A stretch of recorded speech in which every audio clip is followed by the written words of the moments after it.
We are here today at iMinds, and what do you think of the day so far? To be honest, I just arrived, and after my presentation, I have to run for another presentation in Hasselt, so I can't judge the day. Sorry. And what do you think of the concept of the whole idea?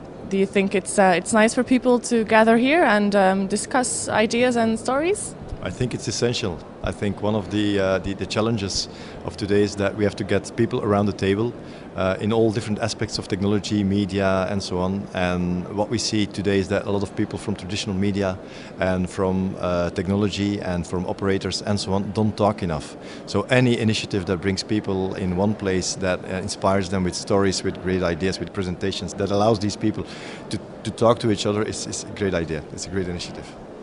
2 days ago, you presented your book, Fixing the Media, at Digital Media First. What is the book about? Tell us shortly.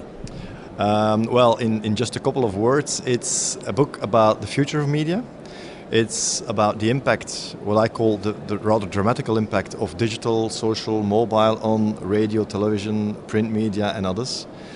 It's also about the threats, or actually a lot of threats that each of these media face, but it's also a positive book. It also tries to give a bit of a direction that traditional media can evolve in, using these digital media that actually threaten them in the first place, but to reinvent themselves for the future. So do you think some of the traditional media, like newspapers, will they disappear or continue to exist, or how do you think the future will look like? I can't predict the future, so I don't know, but I do know, it's my personal feeling, is that they will be different.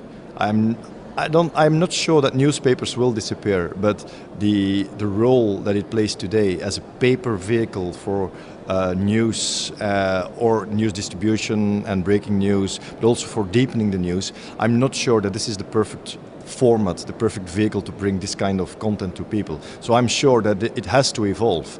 If it doesn't evolve, I can imagine newspapers going down. I'm not sure that this will happen in Belgium or in Flanders. I'm not sure whether it will happen a lot in Europe, but I do know that if they won't change and adapt, they will suffer. And if they do change and adopt digital media, they will reinvent themselves and probably, I hope for them, face a bright future.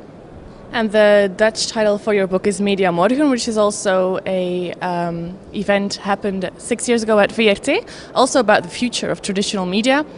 Are there some similar points discussed then and now, or is there some clear advance, or how do you see the difference between then and now? Well, I was one of the speakers then at the event too, and to be honest, part of my story 6 years ago and part of what I'm telling today is still the same. It has evolved, but the essence is the same. And I think the key difference between 6 years ago and today is that a lot of the things that were predicted 6 years ago are actually today happening. Not everything. And not everything is happening the way we predicted it, but things like time shifting and ad skipping and consumers taking control over their media experience is something that we currently see happening with youngsters, but also with other demographics. And you are looked at as a social media guru. Can you explain to me why is social media so important for companies, for media, for about everything?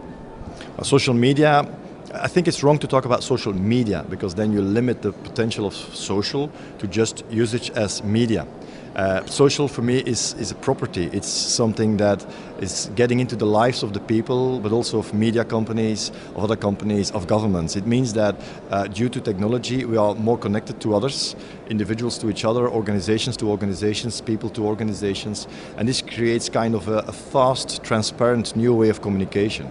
So if you were used to do everything in secret and slowly and well thought about and so on, you have to change. So this is I think the most important element of social is the fact that it forces us to become more transparent beings, human beings, and also organizations. And you are speeching within, I think, 15 minutes. What are you speeching about?